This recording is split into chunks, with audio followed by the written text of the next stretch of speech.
Welcome to Women Now. Today we will be talking about something that we were all waiting for, our Honorable Prime Minister Mr. Narendra Modi's visit to the US. Like our Prime Minister said, that if it rains in India, the diaspora actually opens the umbrella. I think since Mr. Modi became Prime Minister, one of the most important thing which no one else has done, maybe even no other world leader has done to this extent, is to engage diaspora and make them an integral part of his growth story. We want everybody to walk out with the belief that India is the up-and-coming country, that India is making progress, and India intends to do everything necessary to make life better for its 1.2 billion people. So I think we are seeing overall excitement in the community. All corners of the community, we are all excited. We are seeing the pouring response from different organizations spanning across professions, then religious backgrounds and linguistic backgrounds. Well, our goal is to excite the Indian public about what the future of India is, what the possibility is, how we as citizens of America or residents of America can give back to our country or give back to India. A man who is bent upon delivery, who wants action, who not just some big talk or anything, and just completely driven by this one idea that how the India can be changed. Reception for the Honorable Prime Minister of India, Shri Narendra Modi, on September 27, 2015 at 5 p.m. at the SAP Center Arena in San Jose. It's always exciting to find out what goes behind the scenes, and I have the pleasure to talk to Mihir Meghani. Mihir, welcome to Women Now. Thank you. Now, can you tell us about your role and how you're laying out the plan and the strategy? Sure. My role is Government and Legislative Committee co-chair. And what we're trying to do is we're bringing in the elected officials, members of the House of Representatives and the senators, as well as governors, to attend and be VIPs at the event featuring the Indian Prime Minister. This is really important for the community because India is the largest democracy, and with America you have the two strongest democracies, and the fact that the Indian American community is so strong in this country, both in terms of what we've contributed to American society, but also because of the shared ideals that the US and India have, democracy, freedom, etc.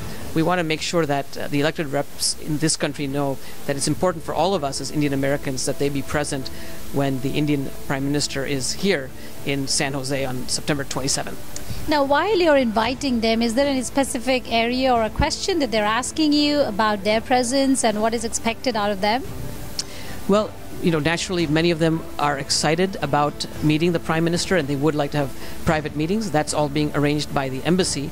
What they'll be getting here at this event is a chance to meet collectively with Prime Minister Modi and then attend the event from its entirety, from the cultural program all the way through the Prime Minister's speech.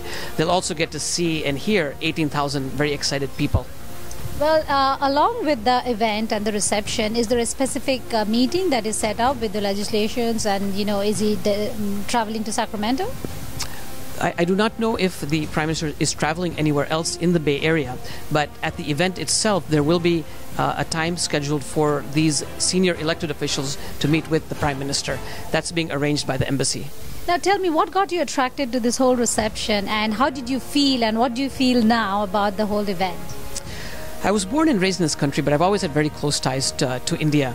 I'm also a board member and co-founder of the Hindu American Foundation, so I've always been interested in our culture and heritage. And the fact that we have the person who's received more votes in the world than any other elected official coming and visiting our area, it's just a great opportunity to be involved in organizing this once-in-a-lifetime event where we're bringing in not just our community, but our elected representatives and people from across the spectrum of American society who are not even of Indian origin. Now, you are a doctor and you are a co-founder with the Hindu American Foundation and now co-chairing this event. How are you managing and juggling all of this?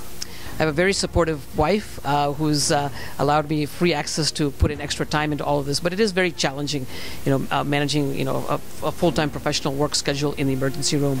But this is the kind of thing that we like to do. My wife and I, we both support it. We've always been involved in social service. It's just a great opportunity to work on something very challenging. After a month, I'm sure we'll want to take a vacation. But we're looking forward to the event and hope that the viewers of the program will participate in some way by attending themselves or watching it live through all the video that's going to be broadcast. Now, in this planning journey, we are kind of halfway through there. Has there been any specific learning in terms of what you discovered about the community and the whole reception? Has there been any learning specific? I think the hardest part right now is figuring out how to channel everyone's energy in a way that's effective for the program. There's so many people who want to volunteer and help out, and it's really finding good roles for all these people, but still being able to manage all the people who want to work to put the many aspects of this program together. So that's probably, I think, the biggest challenge we have before us, and just working against time and doing all the logistical work. And of course, at the day of the event, we'll have our own challenges because we'll be dealing with a lot of very important people and 18,000 very important members of the community. Is there anything that worries you about this event?